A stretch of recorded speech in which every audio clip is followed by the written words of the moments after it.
Dalam nama Bapa dan Putra dan Roh Kudus. Amin.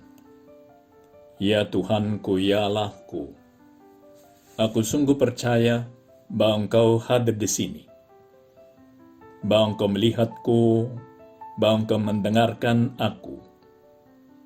Aku menyembah Dikau dengan hormat. Aku mohon ampun atas dosa-dosaku dan rahmat untuk menggunakan waktu berdoa ini dengan penuh hasil. Bunda Kerintak bernoda, Santo Yusuf, Bapa dan Tuanku, malaikat pelindungku, doakanlah aku.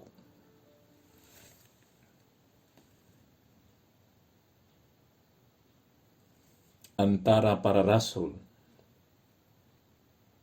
salah seorang antara mereka yang kita tahu berapa banyak penderitaan dia.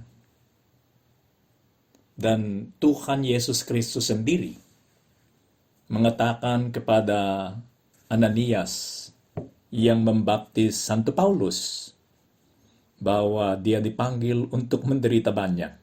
Dia masih harus mengetahui, katanya Tuhan Yesus Kristus kepada Ananias, berapa banyak dia harus menderita atas namaku, katanya Tuhan Yesus Kristus. Dan semuanya itu diterima oleh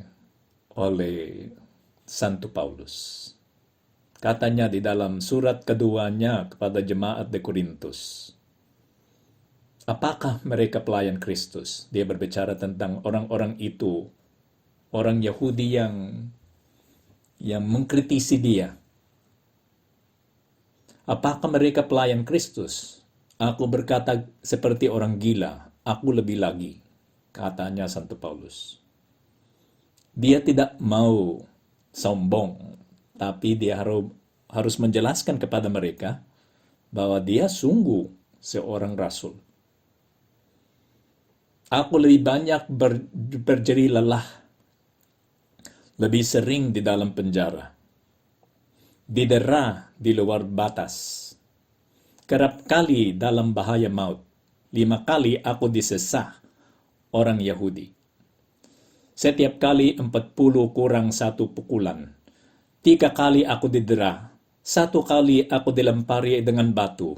3 kali mengalami karampak kapal. Sehari semalam aku terkatung-katung di tengah laut. Dalam perjalanan aku sering diancam bahaya banjir dan bahaya penyamun, bahaya dari pihak orang-orang Yahudi dan dari pihak orang-orang bukan Yahudi, bahaya di kota, bahaya di padang gurun, bahaya di tengah laut, dan bahaya dari pihak saudara-saudara palsu. Aku berjerih lelah dan bekerja berat. Kerap kali aku tidak tidur, aku lapar dan dahaga. Kerap kali aku berpuasa, kedinginan dan tanpa pakaian. Dan dengan tidak menyebut banyak hal lain lagi urusan sehari-hari, yaitu ukun memelihara semua gereja-gereja, jemaat-jemaat. Ya memang dia menderita banyak. Tapi semua penderitaan itu tak pernah membuat dia meragukan Tuhan Allah, meragukan Tuhan Yesus Kristus. Karena Tuhan sendiri pernah menampakkan diri kepadanya. Dan dia tidak minta Tuhan menampakkan diri lagi kepada dia. Dengan 1 penampakan itu cukup. Walaupun mungkin dia muncul lagi. Tapi dengan 1 itu cukup. Supaya Santo Paulus itu bisa menyerahkan seluruh kehidupannya kepada Tuhan Yesus Kristus. Tidak ada penderitaan yang bisa menjauhkan dia dari Tuhan Yesus Kristus. Oleh karena itu, di dalam bacaan kedua, dalam minggu ke-18, kita bisa membaca, siapakah yang akan memisahkan kita dari kasih Kristus? Itu sangat indah. Siapakah yang akan memisahkan kita dari kasih Kristus? Penindasan, atau kesesakan, atau penganiayaan, atau kelaparan, atau ketelanjangan, atau bahaya, atau pedang? Tetapi dalam semuanya itu kita lebih daripada orang-orang yang menang oleh Dia yang telah mengasihi kita. Sebab aku yakin bahwa baik maut maupun hidup, baik malaikat-malaikat maupun pemerintah-pemerintah, baik yang ada sekarang maupun yang akan datang, atau kuasa-kuasa, baik yang di atas maupun yang di bawah, ataupun sesuatu makhluk lain, tidak akan dapat memisahkan kita dari kasih Allah. Semuanya itu tidak bisa memisahkan kita dari kasih Allah yang ada di dalam Kristus Yesus, Tuhan kita. Katanya Santo Paulus di dalam suratnya kepada jemaat di Roma. Indah. Santo Paulus berjanji bahwa yang kita akan dapat kalau kita jujur dan kita tulus kepada Tuhan Yesus Kristus, yang kita akan dapat adalah cinta yang tidak ada batasannya, yang tak pernah bisa hilang. Menurut Ricardo Yepes Stork, seorang dosen di universitas. Menurut Ricardo Yepes Stork, seorang dosen di Universitas Navarra di Spanyol, hasrat dan keyakinan dalam kita akan cinta yang sejati. Maksudnya, semua orang, itu pengalaman umum, semua orang mencari cinta sejati yang kekal dan tak pernah berubah, tak pernah hilang lagi. Itu yang kita cari. Oleh karena itu kita suka yang cerita-cerita romantis itu. Karena mereka berjanji menunjukkan kepada kita cinta yang tidak ada batasannya. Maka menurut Yepes Stork, karena ada keinginan seperti itu, dan keyakinan bahwa kita mampu mencintai secara yang kekal, maka jiwa kita itu juga kekal. Tidak bisa cinta itu menjadi kekal kalau jiwa kita itu bukanlah sesuatu yang kekal. Itu menurut dia adalah bukti kekekalan jiwa. Kalau ada cinta yang tak pernah hilang, tidak ada kesudahannya, kan? Maka jiwa itu yang mencintai tidak bisa hilang. Oleh karena itu adalah buktinya kekekalan jiwa. Menurut Ricardo Yepes Stork, manusia ini punya keinginan atau mencari cinta yang sejati, yaitu cinta yang tak pernah hilang, cinta yang tak pernah berubah, selalu ada di kedalaman hati kita. Itu yang kita cari. Dan seperti yang dikatakan di dalam filsafat, kalau ada keinginan seperti itu yang natural, kodrati, semua keinginan kodrati harus ada objeknya yang bisa didapat. Karena kalau tidak ada objeknya yang bisa didapat, untuk apa keinginan itu, hasrat yang ada di dalam? Maka kalau kita pernah lapar, harus ada makanan. Maka kelaparan itu tidak ada artinya kalau tidak ada makanan, benar? Dan kalau kita pernah haus, harus ada minuman. Karena untuk apa kehausannya kalau tidak ada minuman. Maka kalau ada keinginan untuk cinta yang sejati, maka cinta yang sejati itu eksis. Nah, sebagai objek keinginan kodrati itu. Nah, kalau ada cinta sejati yang tak pernah hilang, harus ada orangnya yang tak pernah hilang untuk mencintai. Dan itu dipakai oleh Ricardo Yepes Stork. Mungkin dia dapat ide itu dari orang lain, tapi katanya ini bukti kekekalan jiwa. Kalau memang ada cinta yang tidak ada kesudahannya, maka jiwa itu harus kekal. Karena siapa lagi yang bisa mencintai kalau tidak ada manusia lagi setelah kita mati? Kan? Dan cinta itu membuat kehidupan kita itu berarti. Tanpa cinta, ya untuk apa hidup? Kan? Dan kalau ada cinta, selalu ada alasan untuk hidup. Semua itu mendukung sehingga kita mengetahui, karena kalau ada cinta yang sejati, jiwa itu harus kekal. Maka kita bisa saja mencita-citakan yang terbaik setelah kehidupan ini, yaitu cinta yang sejati. Tapi ada bisa ada yang bertanya, Romo, bagaimana kalau yang bisa dibaca di dalam Injil menurut Santo Matius? Bab 22, ayat 23 sampai 30. Oke, kalau ada saudara atau saudari yang tahu itu. Maka yang orang-orang Saduki itu datang kepada Tuhan Yesus Kristus dan mereka memberikan soal bagi dia dan minta solusi. Menurut mereka, problem itu tidak ada solusinya.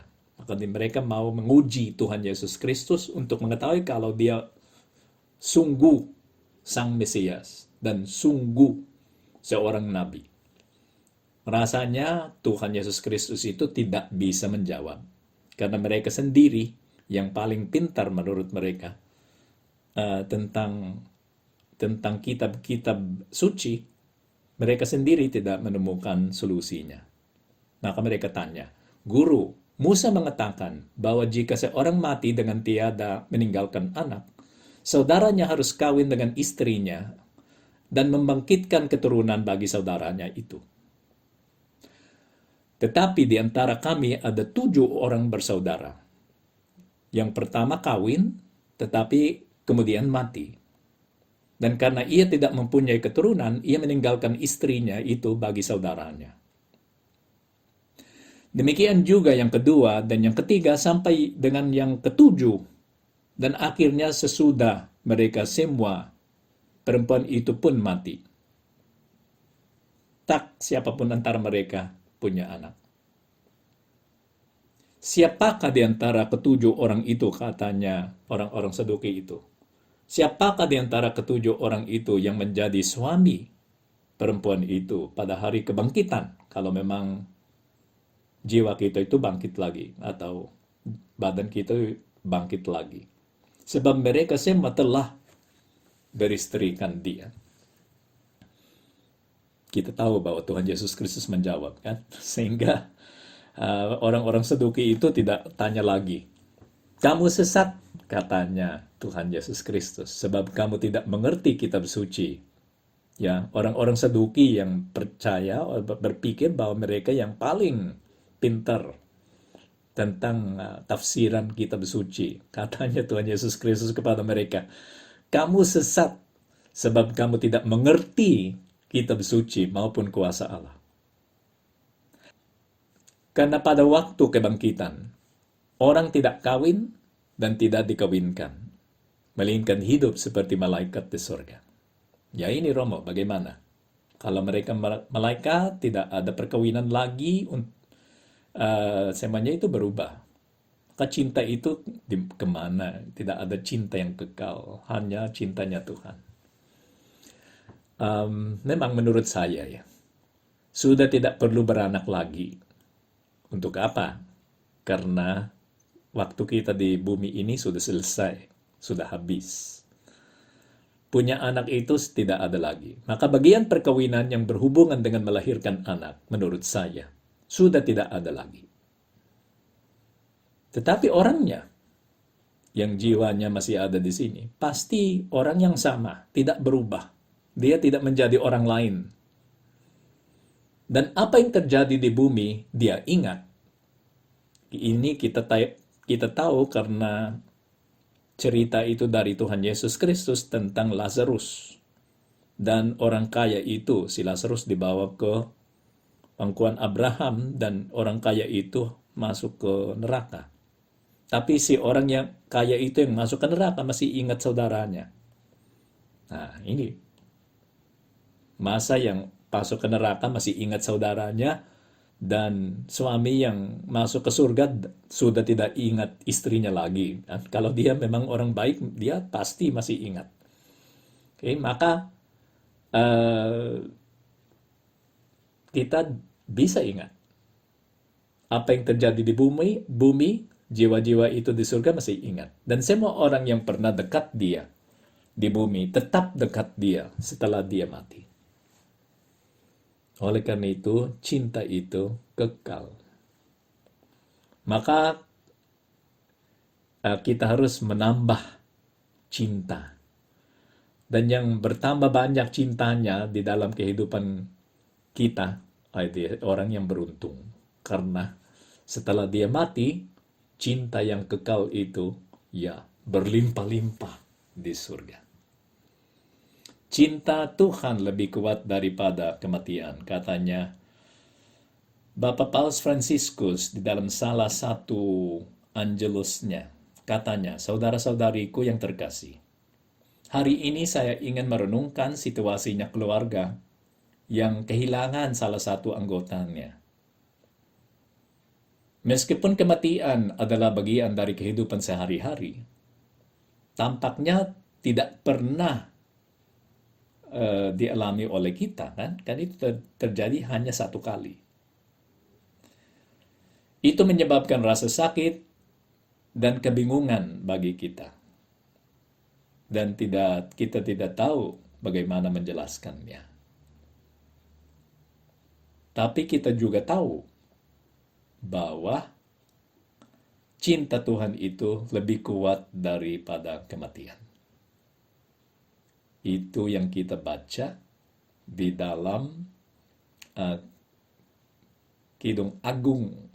Cinta itu lebih kuat daripada kematian. Maka Kidung Agung itu membuktikan kepada kita bahwa cinta itu selalu ada.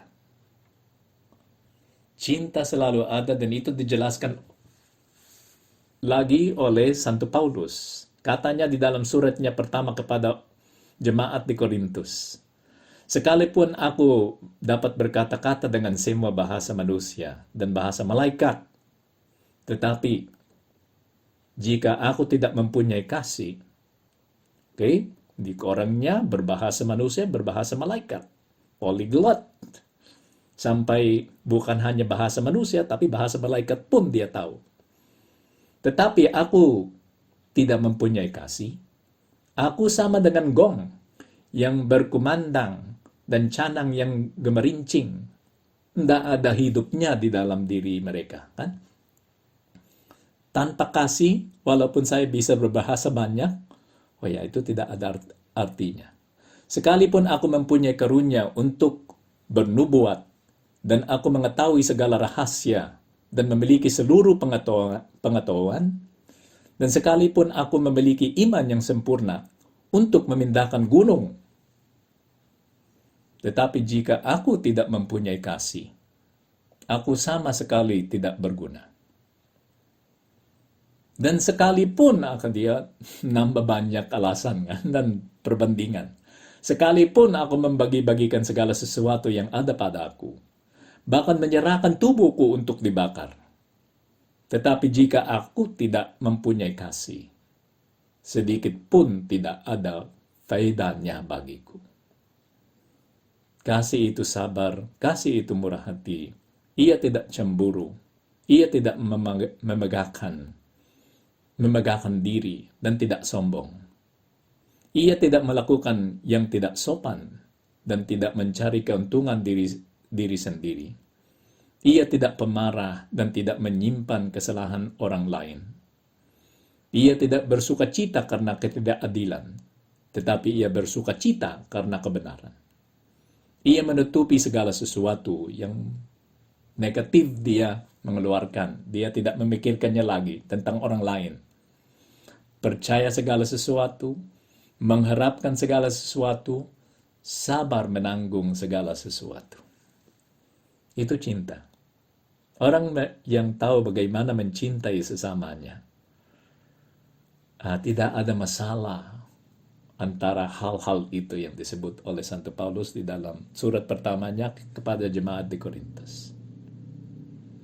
Kasih, katanya di dalam surat yang sama, kasih tidak berkesudahan. Nubuat akan berakhir, bahasa roh akan berhenti, pengetahuan akan lenyap, tapi kasih itu tidak berkesudahan, tetap ada. Dan yang dijelaskan oleh Santo Paulus dan juga diambil oleh orang-orang teolog. Karena katanya Santo Paulus di sini, demikianlah tinggal tiga hal ini, yaitu iman, pengharapan, dan kasih. Kita tahu itu kan? Iman, pengharapan, dan kasih. Dan yang paling besar antara ketiga itu adalah kasih. Karena iman itu sudah tidak perlu waktu kita mati, karena kita sudah bisa melihat Tuhan sendiri. Iman itu tidak berguna lagi setelah kita mati dan masuk ke surga. Dan waktu kita masuk ke surga, tidak ada pengharapan lagi. Karena apa yang kita dulu mengharapkan, kita sudah memiliki di surga. Maka yang tidak hilang, yang ketiga, kasih. Karena Tuhan itu sudah ada di depan kita. Maka kasih itu bertambah besar dan menjadi lebih dalam. Apa yang kita mencita-citakan, yang kita selalu mencari, dia sudah ada di depan kita. Maka kita tidak akan mencari sesuatu lagi. Cinta itu lebih kuat lagi daripada maut. Ada cerita tentang seorang yang namanya itu Fermin. Dia seorang supernumerari dari prelatur Opus Dei yang menghabiskan lebih daripada 20 tahun melayani orang-orang yang ada di dalam pusat perawatan Hospice Laguna namanya di Madrid. Dan dia hanya berhenti waktu istrinya itu sakit. Maka dia merawat istrinya, tapi istrinya itu meninggal. Setelah istrinya itu meninggal, dia kembali merawat orang-orang tua itu yang ada di dalam Hospice Laguna.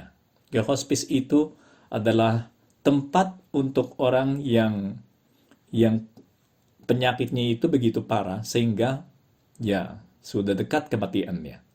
Dan kebanyakan antara mereka adalah orang tua. Dia selama 20 tahun, dia melayani orang-orang itu. Dan tugas utamanya di sana adalah memegang tangan orang-orang yang sudah mau mati. Menemani mereka waktu mereka akan meninggal. Dan berdoa bersama mereka waktu mereka sudah mau meninggal. Apa yang terjadi kepada Fermin itu? Pandemi itu datang, dia kena coronavirus. Dia kena coronavirus dan penyakit itu bagi dia itu sangat parah. Masalahnya seperti yang kita tahu, waktu dia sudah mau meninggal, tak siapapun bisa menemani dia. Orang yang sudah menemani mungkin 1.000 orang sebelum mereka mati, supaya mereka tidak sendirian waktu mereka mati, dia sendiri mati sendirian. Anak-anaknya itu sedih sekali karena mereka tidak bisa datang, tidak dibiarkan datang oleh rumah sakit.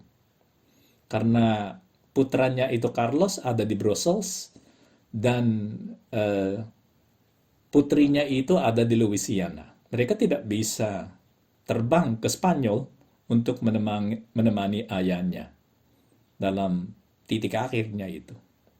Tapi masih bisa nelpon. Si Lourdes itu menelpon ayahnya.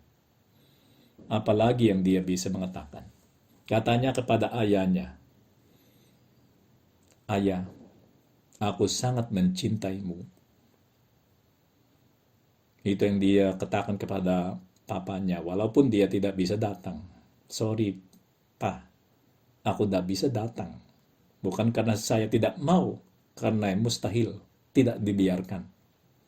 Saya sangat mencintaimu, ayah." Jawabnya Fermin apa? Sangat sederhana. Karena kata putrinya itu, "Saya sangat mencintaimu." Katanya, "Aku tahu." Dia yakin bahwa dia dicintai. Dan saya pernah, sudah banyak kali mengatakan bahwa selama ada orang yang mencintai kita di dalam dunia ini, yang sungguh mencintai kita, kita bisa melaksanakan apapun. Karena kehidupan itu menjadi bermakna kalau kita dicintai oleh orang lain. Dan kalau ada kesempatan untuk mencintai orang lain, lebih bagus lagi kan? Kehidupan kita itu tetap bermakna karena ada orang yang memerlukan pelayanan kita atau cinta kita. Tuhan bantulah kami untuk mengerti itu, supaya kami selalu mencintai orang lain, melayani mereka. Karena dengan demikian kami selalu bahagia, bukan hanya di surga, melainkan juga di dalam dunia ini. Dan itu membuat kita kuat, karena cinta itu lebih kuat daripada maut. Katanya Kidung Agung, lebih kuat.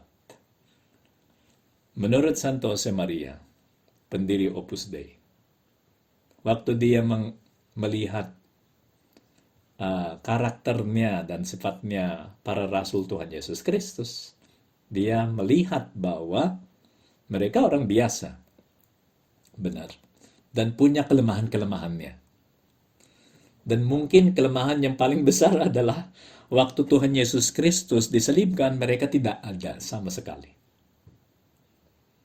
Tidak ada. Siapa yang ada di sana waktu Tuhan Yesus Kristus itu disalibkan? Karena yang lain itu, yang laki-laki itu, para rasul itu yang seharusnya kuat, menyembunyikan diri. Siapa yang ada di sampingnya Tuhan Yesus Kristus waktu dia disalibkan?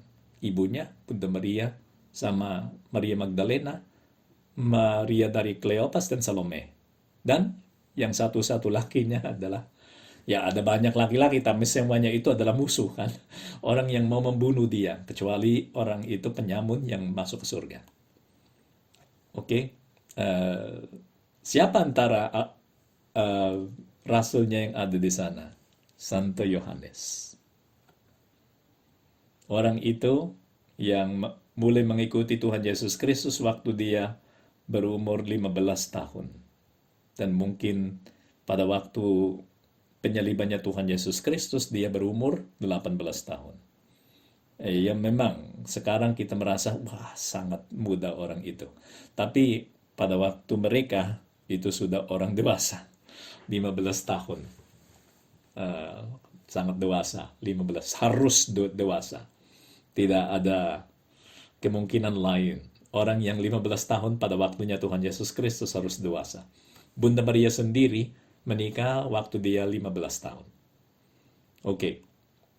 Maka semua yang lain itu hilang. Tapi Santo Yohanes yang paling muda ada di sana. Kenapa? Katanya Santo Josemaria. Karena yang lain itu, cintanya itu tidak sekuat maut. Maka cinta mereka tidak sekuat kematian. Kematian mengalahkan cinta mereka. Tapi di dalam kasusnya, para wanita itu yang bersama Tuhan Yesus Kristus waktu dia disalibkan, sama Santo Yohanes yang paling muda antara para rasulnya, cintanya itu lebih kuat daripada kematian. Semoga cinta kita itu seperti itu kan. Cinta kita itu akan Tuhan Yesus Kristus seringkali kecil, terlalu kecil dan lemah Tuhan. Berapa kali kami mengingat Tuhan dalam satu hari? Atau waktu kami harus ikut misa, apakah kami bersemangat? Sekarang kita bersemangat karena susah. Tapi dulu, apakah kita bersemangat? Apakah kita datang tepat waktu ke misa? Apakah cinta kita akan Allah itu, akan Tuhan Yesus Kristus lebih kuat daripada kematian? Sehingga kita bisa membuktikan kepada Tuhan bahwa kita mencintai Dia.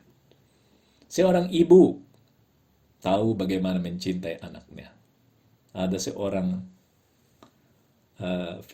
Filipina, anak kecil perempuan yang hampir menang di dalam America's Got Talent. Dan dia masih 10 tahun dia masuk di dalam America's Got Talent. Karena nyanyi itu bagus sekali sebetulnya. Hanya yang ada satu perempuan lain yang nyanyinya itu lebih bagus lagi. Tapi dia sendiri, wah, bagus sekali. Dan dia hampir mati waktu dia berumur 4 tahun. Karena ada masalah ginjal. Kalau ada anak 4 tahun, ginjalnya ada masalah, apa yang akan dilaksanakan ibu? Kasih ginjalnya sendiri. Maka si Angelica Hale itu survive karena ibunya mendonorkan salah satu ginjalnya. Dan cinta yang ada antara keduanya itu sangat kuat. Karena memang Angelica tahu bahwa dia tidak akan hidup tanpa ginjal itu dari ibunya. Sangat mencintai ibunya. Ada lagi seorang pediatrician, Gianna Beretta Molla, yang waktu dia hamil dengan siapa itu putri keempatnya atau ketiga, putri keempat atau ketiganya, dia kena kanker di dalam rahimnya. Dan nasihatnya dokter, dia sendiri dokter kan, dia pediatrician. Tapi katanya dokter yang onkologis, wah, Dok Gianna harus digugurkan anaknya supaya kemungkinan untuk sembuh lebih tinggi. Bagaimana Dok Gianna? Jangan, katanya si Dok Gianna itu, karena dia orang Katolik yang sangat percaya kepada Tuhan. Kita coba menyelamatkannya. Dan waktu harus ada pilihan, katanya kepada si dokter. Kalau harus memilih antara aku dan anakku ini, tolong memilih anaknya. Selamatkanlah anakku, bukan aku. Katanya Santa Gianna Beretta Molla. Dan dia memang orang baik, sangat baik. Dikenal oleh teman-temannya sebagai orang yang sangat baik. Yang terjadi apa? Harus memilih, maka dokter memilih menyelamatkan anaknya, dia mati. Sekarang, karena dia melaksanakan sesuatu yang penuh dengan kasih, dan kehidupannya itu sendiri selalu penuh dengan kasih, dia jadi orang kudus. Di dalam proses proses kanonisasinya itu maju dan dia menjadi beata, menjadi santa. Sekarang dia Santa Gianna Beretta Molla. Karena cinta yang sangat besar yang ada di dalam dirinya. Cinta itu lebih kuat daripada maut. Dan semoga Tuhan cinta kami seperti itu. Lebih kuat. Jangan yang kecil-kecil aja. Tidak cukup. Saya mencintai Tuhan sedikit ya. Yang sedikit itu tidak cukup.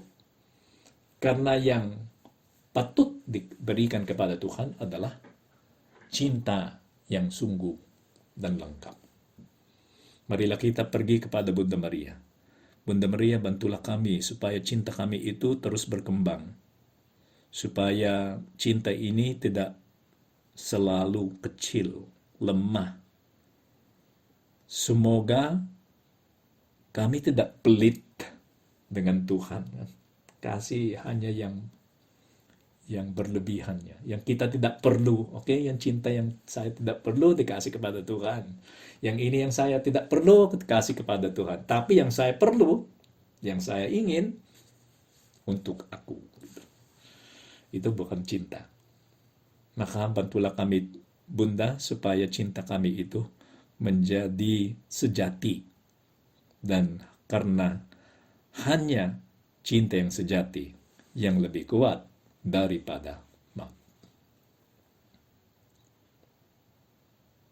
Aku bersyukur kepadamu ya Allahku atas segala resolusi yang baik, kasih dan inspirasi yang telah Engkau curahkan kepada aku dalam renungan ini. Aku mohon pertolonganmu untuk melaksanakannya. Bunda Keintak Bernoda, Santo Yusuf, Bapa dan Tuanku, Malaikat pelindungku, doakanlah aku.